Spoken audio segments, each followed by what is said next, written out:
우리 교회의 이름이 무엇입니까? 서울 홍성교회에 있죠. 59년 전 1958년도에 12분의 창립 멤버들이 지으신 이름입니다. 클홍의 거룩할 성, 그래서 하나님을 널리 전하는 교회가 되고자 한 것이었죠.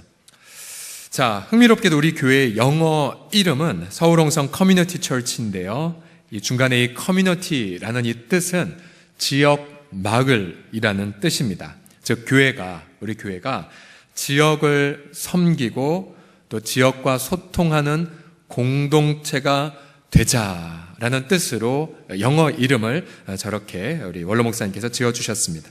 그래서 우리는 평일날 우리 1층의 화장실 닫지 않습니다. 화장실 더러워지고 그리고 더러워져도 우리 지역 주민들을 위하여 다 개방을 했죠. 또 우리 주차장도 우리 지역학교 우리 선생님들에게 개방을 했고, 또 최근에는 지난번 제가 소개해드렸던 우리 선교사님들과 게스트하우스를 운영하시는 이 분들 위하여서 또 우리 주차 부분들을 또 저희가 오픈을 했습니다. 그래서 이 지역에 필요한 어떤 모임들, 학부모 모임이나 또 어린이집 발표회, 또 학교 졸업식 등을 위해서 우리가 시선을 자주 많이 오픈하고 있죠. 한 가지 기도 때문입니다. 우리 지역 식구들이 우리 때문에 하나님을 만나게 하여 주시옵소서. 이 기도 제목 때문이에요. 우리 때문에 이 이웃들이 주님을 만나는 교회가 되고자 하는 것. 그런데 며칠 전 미혼모 사역을 수원 지방에서 하시는 박대원이라고 하는 목사님으로부터 안타까운 이야기를 들었습니다. 이 미혼모를 섬기시는 목사님, 나중에 자세하게 나눌 기회가 있을 텐데요. 여러분, 미혼모들은 물론 한때의 잘못 혹은 한때의 실수로 인하여 아기를 임신한 분들이지만, 그러나 대부분의 경우 아이의 아빠들은 전혀 책임을 지지 않고 잠적을 하지요. 그죠? 또한 미혼모들의 친정 부모님들도 못마땅해 하며 대부분은 관계를 끊어버려요. 그러니 미혼모들은 본인들이 가지고 있는 죄책감, 또 본인들의 그 원망과 더불어 삶의 절벽에 내몰린 분들이세요. 이 박대원 목사님이 이 미혼모 가정들을 자신의 집에서부터 이제 케어를 시작을 하시면서 이제 이런 얘기를 지난 수요일날 저희 교회에 방문하셨을 때 들려주셨어요. 미혼모들은 누구보다도 예수님의 사랑이 필요한데 교회가 그들이 하나님 만나는 걸 방해하고 있다고. 왜요? 많은 성도들이, 우리 교회는 그렇지는 않지만 미혼모들 자꾸만 정죄하고 손가락질하는 시선 때문에 그래요. 자, 보세요.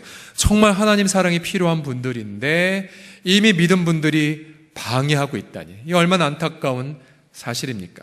오늘 본문은 이 내용이 계속 반복되고 있어요. 오늘 34장, 에스겔 34장은 앞부분은 거짓 목자들 때문에 성도들이 하나님 못 만나는 장면, 다 흩어져 버린 장면이 나오고, 또 34장 후반부에는 또 같은 성도들끼리 또 밀치어서 믿는 사람들 때문에 하나님 만나지 못하는 이 비극을 심판하고 계십니다. 자, 20절, 21절을 보시게 되면, 나 곧 내가 살진 양과 파리한 양 사이에서 심판하리라. 너희 강한 자들이 옆구리 어깨로 밀려뜨리고 모든 병든 자를 뿔로 받아 무리를 밖으로 흩어지게 하는구나. 또 8절에 보시게 되면, 내 목자들이 내 양을 찾지 않고 자기만 먹이고 내 양떼를 먹이지 아니하는구나. 에스겔서 당시에 이 엄청난 비극을 생각해 보십시오. 현재 기독교 윤리 실천 운동본부에 따르면 한국교회 사회적 신뢰도는 회복되지 않고 있습니다. 개신교, 가톨릭, 불교에 의해 다음에 가장 최하위를 계속 기록하고 있죠. 또 전체 국민들 가운데에 51.2%의 국민들은 교회를 불신합니다. 교회를 신뢰하지 않아요. 또 28%의 국민들도 신뢰도 않고 불신도 하지 않아요. 기대감이 없어요. 기대감이. 그러니까 국민들의 대다수는 교회를 신뢰하지 않아요. 여러분이 이런 적대적인 혹은 냉담이 가득한 사회 속에서 살고 있습니다. 결국은 지금 에스겔서 34장의 당시나 또 지금이나 결국은 우리 때문에, 결국 교회 때문에 이웃들이 예수님을 못 만나고 있습니다. 그들은 우리의 삶을 보고 복음을 거부하죠. 정작 예수님은 그들을 위해 오셨지만 그들은 우리 때문에 주님을 거부하고 있는 이 비극이 계속해서 나타나고 있습니다. 그러면 하나님의 임재 앞에서 이러한 질문을 던져보십시오. 과연 내 주변 사람들은 나 때문에 주님을 만나고 있는가? 아니면 반대로 나 때문에 난 너희가 믿는 하나님 믿지 않아. 난 너 때문에 교회 안 나가. 라고 혹시 그런 말을 듣고 있지는 않습니까? 과연 저와 여러분은 복음의 전도의 조력자입니까? 아니면 복음 전도의 방해자입니까? 오늘 본문을 통하여서 우리가 이 복음 전도자의 방해에서 조력자로 가려면 우리가 과연 무엇을 경험해야 될런지 세 가지로 말하고 있습니다. 첫 번째로 전도의 방해자에서 조력자가 되려면 다 같이 따라 하시겠습니다. 이기적인 물질주의에서 벗어나라. 시작. 이기적인 물질주의에서 벗어나라. 자, 오늘 본문에 이 거짓 목자들은 2절에 보시면 자기만 먹는 이스라엘 목자들은 화있을진저라고 심판을 받고 있습니다. 3절부터 4절에 보시게 되면 그들은 살진 양을 잡아 그 기름을 먹고 있고 그 털을 입되 양떼는 먹이지 않고 있습니다. 즉 자신들의 의식주를 위하여 양떼들을 이용하고 착취하고 있죠. 그 결과 목자들은 연약한 자를 강하게 하지 아니하고 병든 자 고치지 않고 상한 자 싸매주지 않고 쫓기는 자 돌아오게 하지 않고 잃어버린 자 찾지 않고 다만 포악으로 양들을 다스리고 있습니다. 자신들이 이기적인 욕망을 채우는 데에 양들을 이용하고 있죠. 그 결과 하나님의 백성들은 모두 다 흩어져 버려서 사나운 짐승들에게 지금 희생을 당하고 있는 장면입니다. 바로 선지자 에스겔 당시의 종교 지도자들의 모습이죠. 겉으로는 거룩한 옷을 입고 또 입으로 경건한 말을 쏟아냈지만 속으로는 이기적인 탐욕이 가득했습니다. 그들은 종교를 돈벌이로 생각했고 자기 명예를 높이는 데에 사용했죠. 그러기에 거짓 목자들의 진짜 주인은 하나님이 아니었습니다. 그들의 진짜 주인은 만몬, 즉 물질이었습니다. 물질. 근데 본문 말씀을 묵상하면서 제 자신의 마음이 너무 찢어지듯 아팠습니다. 왜냐하면 본문을 통해 저를 비롯한 한국교회 지도자들의 행태가 다 고발되는 듯 했기 때문이죠. 앞서 기훈실의 이 발표에 따르면 이 믿지 않는 분들이 왜 교회를 신뢰하지 않느냐라면 첫 번째가 바로 교회 지도자들이에요. 저와 같은 목회자들의 재정 횡령, 불투명한 재정 사용, 더 나아가 비도덕적인 삶 등등 때문에 교회를 신뢰하지 않습니다. 결국 이 시대에 왜 전도의 문이 닫히는 것처럼 보이냐면 저를 비롯한 교회 지도자들의 모습 때문이죠. 세상 분들은 교회가 특별히 돈 앞에서 자신들과 다른 걸 찾지 못합니다.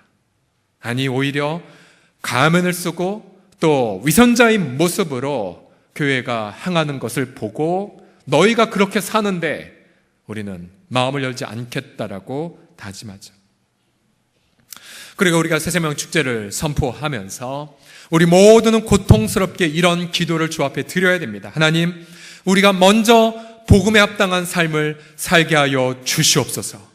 또 우리가 정말 만모니즘에서 벗어나서 주님 한 분만을 섬기는 분명한 구별된 삶을 보이게 하여 주시옵소서. 이것이 바로 우리의 기도입니다.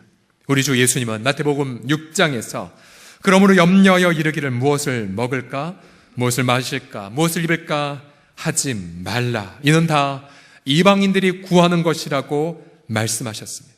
염려하지 마. 먹고 사는 것 때문에 염려하지 말라는 것은 주님의 거룩한 명령이죠. 우리 크리스찬들은 하늘 아버지로부터 예수님이란 영원한 생명을 선물로 받은 자들입니다. 우리가 사업의 문을 닫고 설사 광야에 내몰린다 할지라도 우리 하늘 아버지께서 우리의 필요를 날마다 신실하게 채워주시는 것을 믿으시기 바랍니다. 그래서 우리는 하나님 앞에 담대하게 하나님, 내가 사는 목적은 돈을 벌기 위한 것이 아니라 하나님 나라와 하나님의 의를 구하기 위하여 살아감을 고백합니다. 이것이 바로 멋진 크리스찬의 당당한 고백이죠. 계속 보십시오. 너희 하늘아버지께서 이 모든 것이 너에게 있어야 할 줄을 아시느니라. 우리 일용할 양식이 필요한 건 아시고 당장에 내일 뭐가 필요한지 하나님은 정확하게 아시죠. 그러게 우리는 담대하게 6장 33절 이렇게 고백하죠. 그런즉 같이 읽어봅시다. 시작. 그런즉 너희는 먼저 그의 나라와 그의 의를 구하라. 그리하면 이 모든 것을 너희에게 더하시리라. 아멘, 아멘. 또 로마서 8장 32절도 같이 읽어봅시다. 시작. 자기 아들을 아끼지 아니하시고 우리 모든 사람을 위하여 내주신 이가 어찌 그 아들과 함께 모든 것을 우리에게 주시지 아니하겠느냐. 아멘. 우리 옆 사람 몸에 말하겠습니다. 당신의 피로가 채워질 것입니다. 시작. 당신의 피로가 채워질 것입니다. 그래요. 바로 이러한 삶을 살아갈 때에 우리는 비로소 마음껏 복음을 증거할 수가 있습니다. 그런 면에서 우리 공동체엔 이러한 삶을 사시는 분들이 많으세요. 누가 보더라도 넉넉한 삶은 아니지만 그러나 하나님 앞에 기도하며 돈을 구하지 않고 하나님 나라의 가치를 추구하는 삶을 사시는 분들이 얼마나 많은지 몰라요. 우리가 당장 다음 주에 바자회를 하게 되면 우리 자매님들 새벽부터 일어나셔서 준비하고 섬기시죠. 혹자는 여유가 있어서 그런 거 아니야? 아니요, 절대 그러지 않아요. 우리가 똑같은 그런 삶의 그런 어떤 부분들이 있지만 그분의 마음들은 자유하신 거죠. 하나님의 나라와 가치를 먼저 추구하면 우리의 모든 피로가 채워지는 것을 체험한 기쁨이 가득하기 때문에 여러분 기쁨으로 바자회를 섬기는 거 아니겠습니까? 할렐루야. 특별히 지난 우리 블레싱 파주 코리아 기간 동안에 우리 성도들이 큰 감명을 받아 한 그 장교가 계시죠. 그 앞에 부대를 섬기는 중대장님이신데 우리가 그 군부대에 들어가서 우리 식구들이 가서 복음을 증거하고 장병들 위로하는 사역을 했을 때 신실한 크리스찬인 그 중대장님은 우리에게 이렇게 말씀을 하셨대요.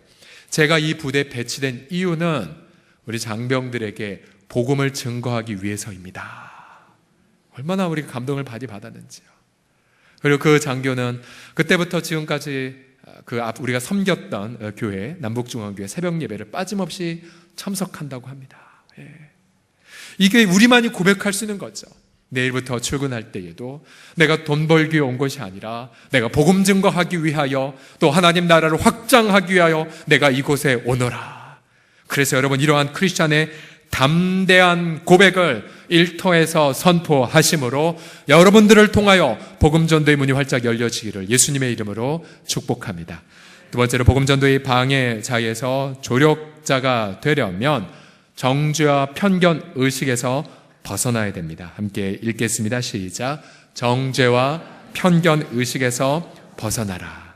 정죄와 편견 의식. 자, 앞서 18절과 19절을 보시면 이 강한 양들이 약한 양들을 어떻게 했는지 자세히 보십시오.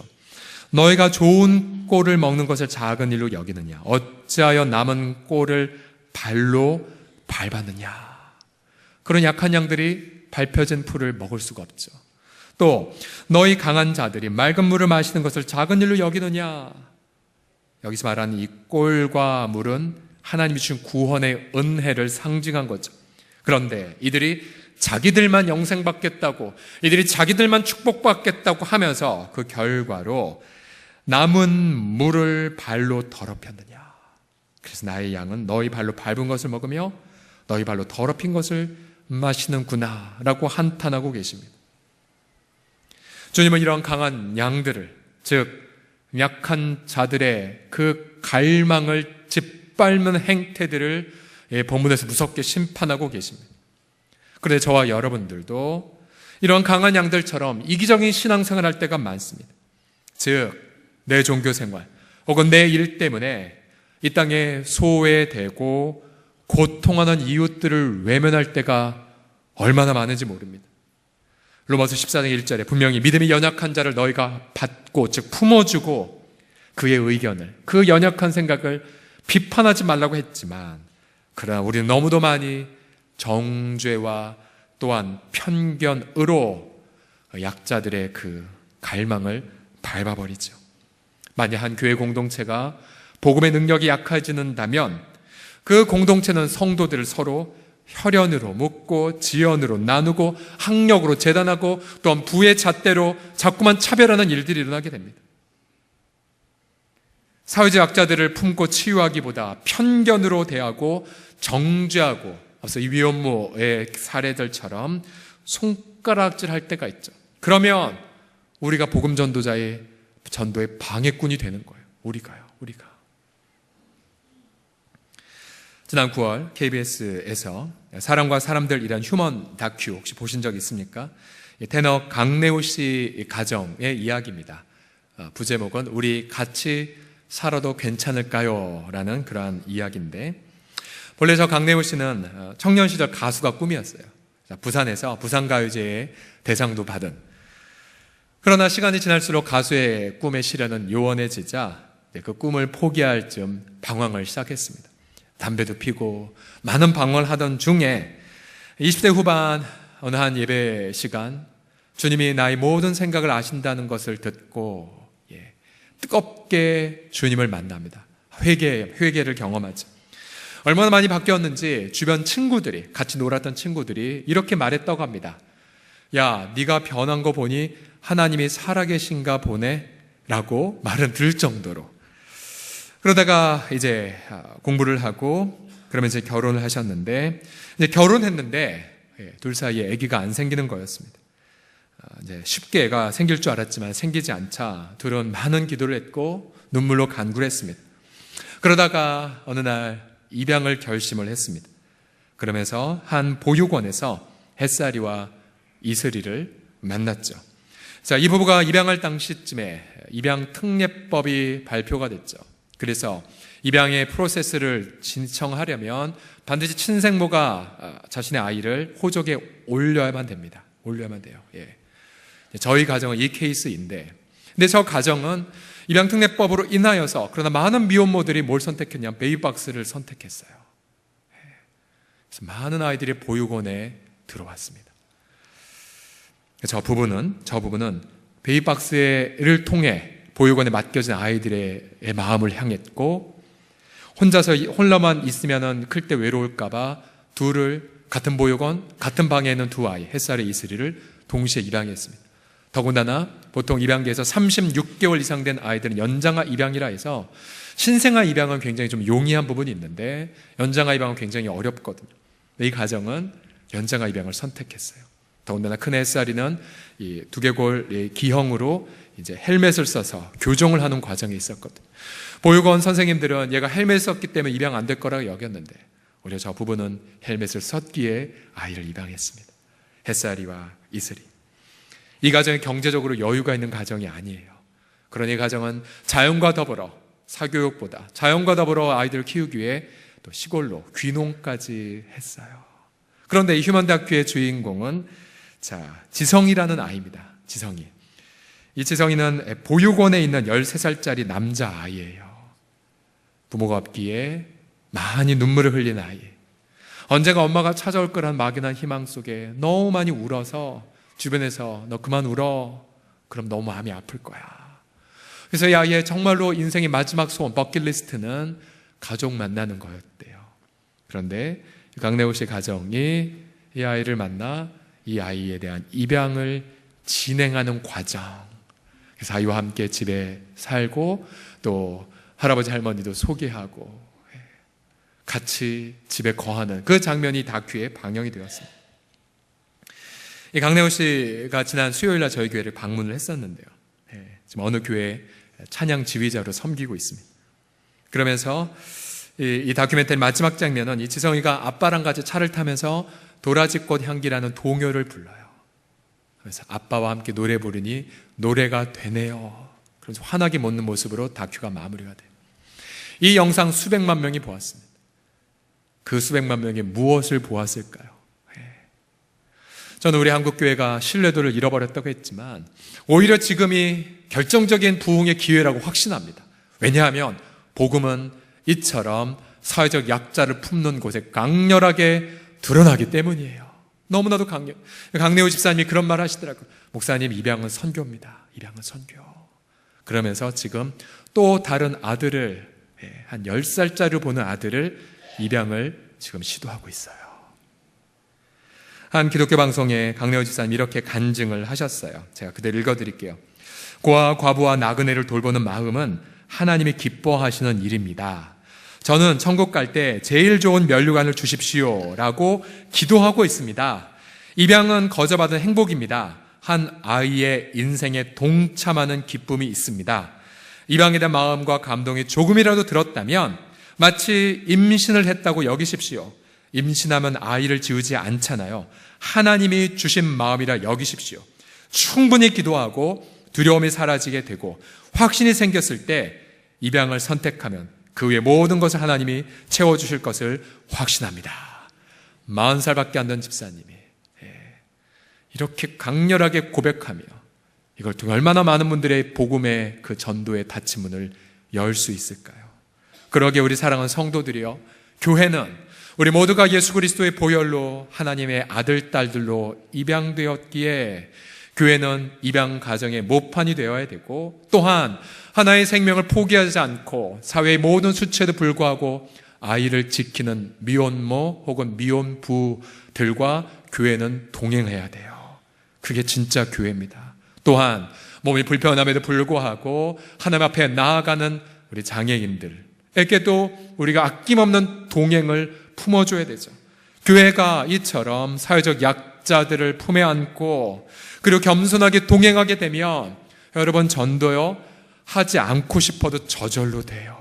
왜요? 우리의 삶을 통하여 하나님의 그 사랑이 강렬하게 이 어두움을, 또 믿지 않는 분들의 그 강팍한 양심을 녹여버리기 때문입니다. 저와 여러분 모두가 이처럼 저마다 하나님이 주신 그런 삶의 영역 속에서 사회적 약자들을 품으심으로 복음 전도의 강렬한 도구가 되시기를 예수님의 이름으로 축복합니다.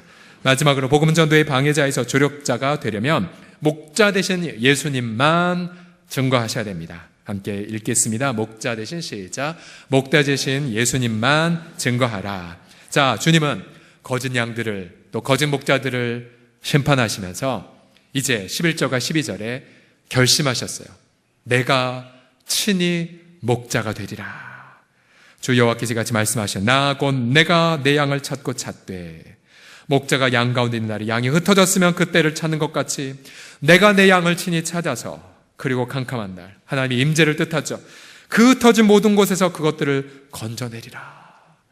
14절과 15절을 보시면 그래서 주님이 친히 어떻게 하십니까? 좋은 꼴을 먹이고 또 그 우리를 이스라엘 높은 산에 두리니 그것들이 그곳에 있는 좋은 우리에 누워있으며 이스라엘 산에서 살진 꼴을 먹이리라.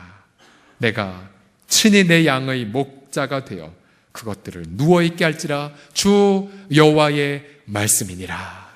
또 25절도 보십시오. 다 같이 읽겠습니다. 시작.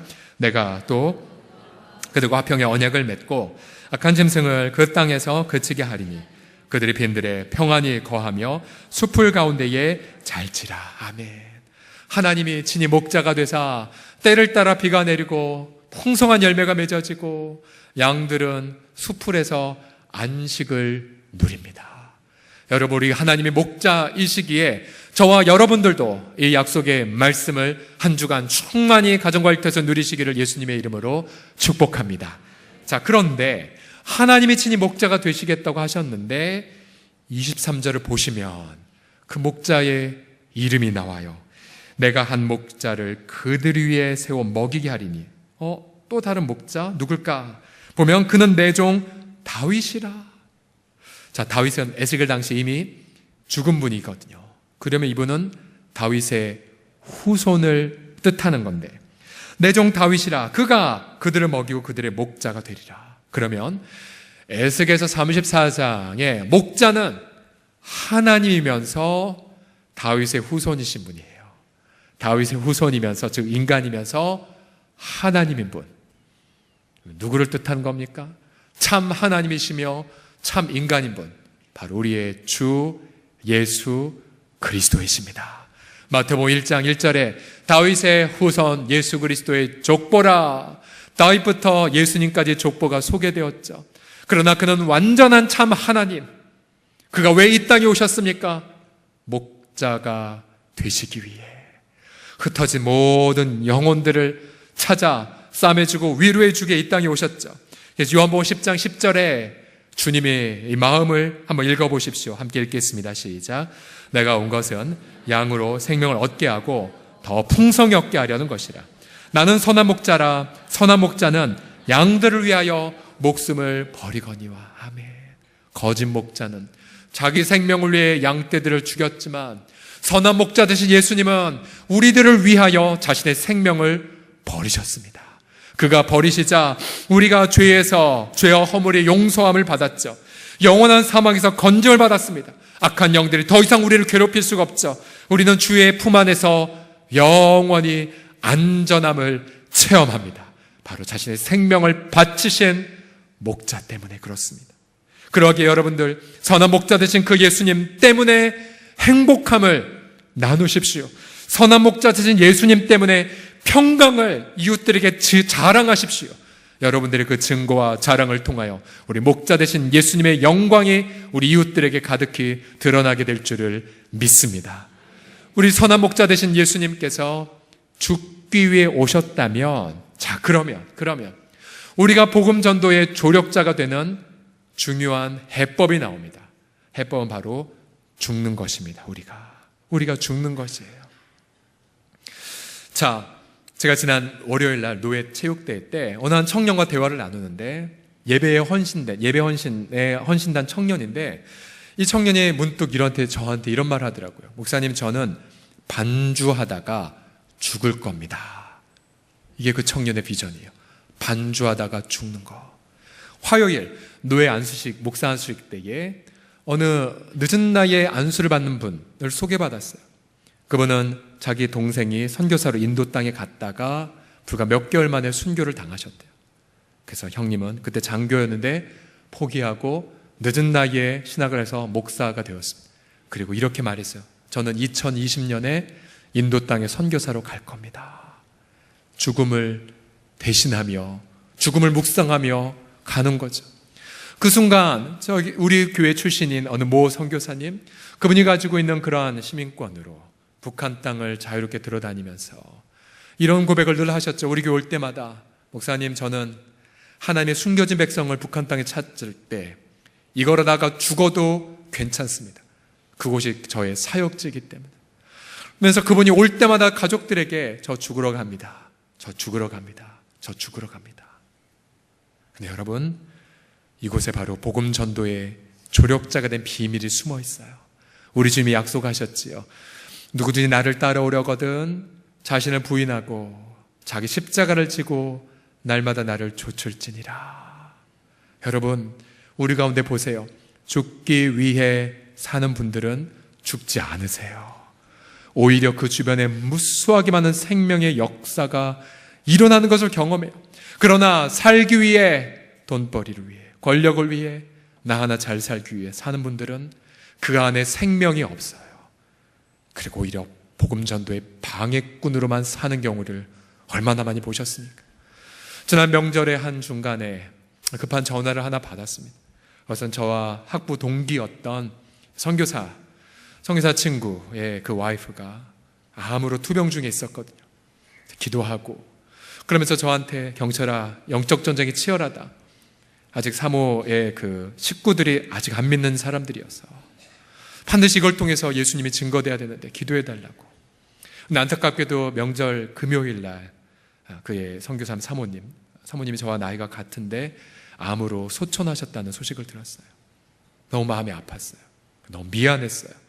그래서 가서 함께 뭐라고 표현할 길 없었어요. 그 사모님 옆에 남겨진 4학년짜리인가요? 딸은 서럽게 울면서 엄마 왜 갔어? 엄마 미워하면서 눈물을 그치지 못하고 있었어요. 그냥 동료를 품에 안아주고 같이 있었어요. 근데 잠시 후에 그 파송교회에서 와서 위로 예배를 드렸어요.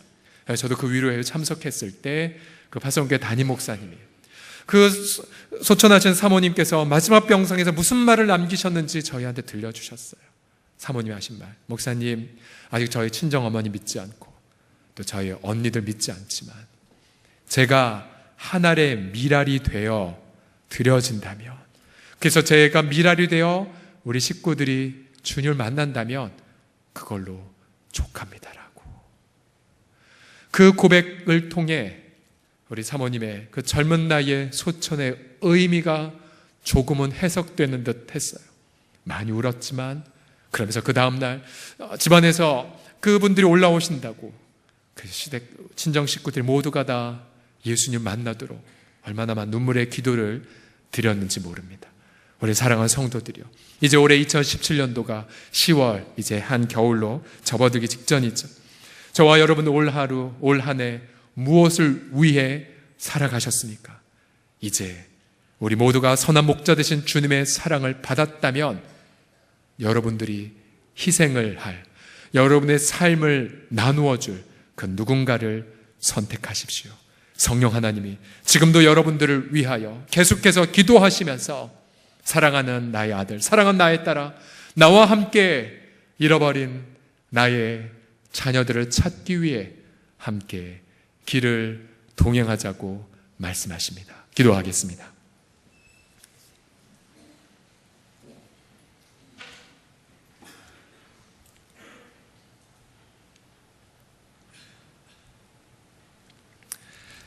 저 앞에 이렇게 질문을 던지십시오.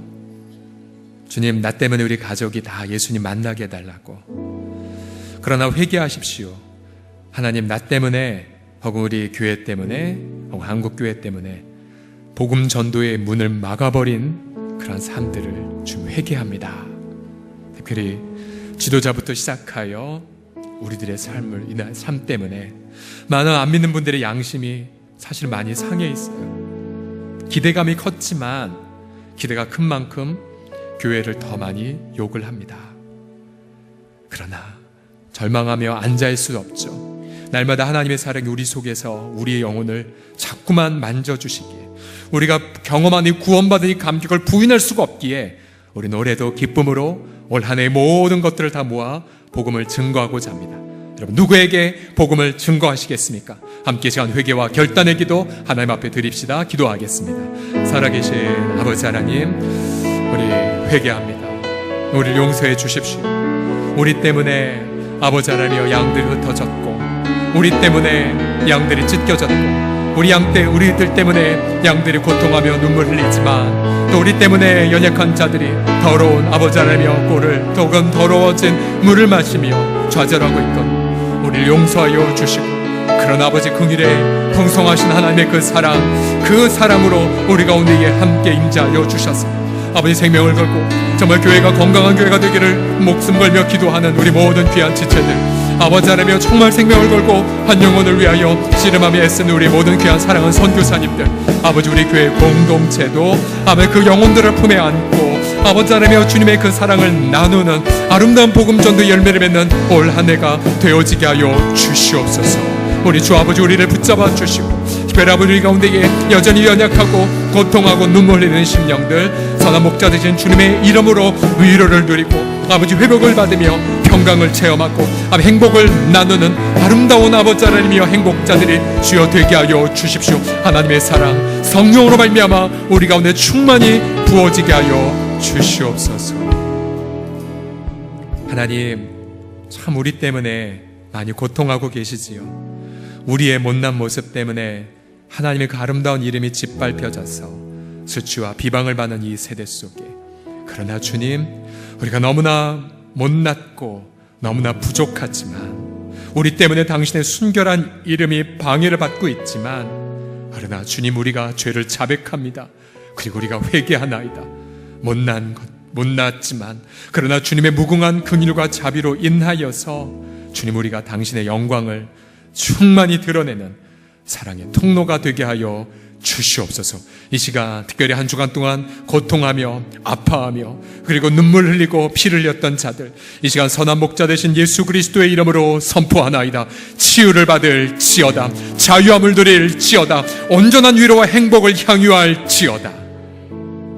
주 앞에 우리 마음을 드리오며 우리 일평생의 삶이 예수 그리스도의 영광을 드러내는 개인과 가정과 우리 교회 공동체와 한국교회가 되게 하여 주옵소서. 예수님의 이름으로 기도드립니다.